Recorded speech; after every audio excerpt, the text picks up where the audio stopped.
May I tell you a true story from World War II? In Iraq, there was an officer in the British Army who was a specialist on Arab matters. It was a Highland regiment, yes. And he spoke Arabic fluently. One day he left to go on what we call detached duty, and he did what he had to do. And on his way back to rejoin his regiment, he was captured by a group whom we called bandits, right, and who called themselves patriots. Of course.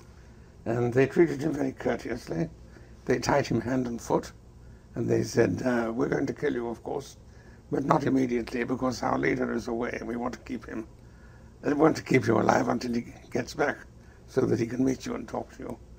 And this officer said, well, I'm your prisoner, you will do with me as you choose, but do you mind telling me why you want to kill me? And they said, well, it's obvious, because you're English. And he said, well, kill me if you must, but not for the wrong reason. I am not English. And they said to him, what do you mean you're not English? You're an English officer, you're wearing an English uniform. He said, no. He said, I'm not English. And they said, well, what are you? He said, I'm a Scot. And they said, what's that?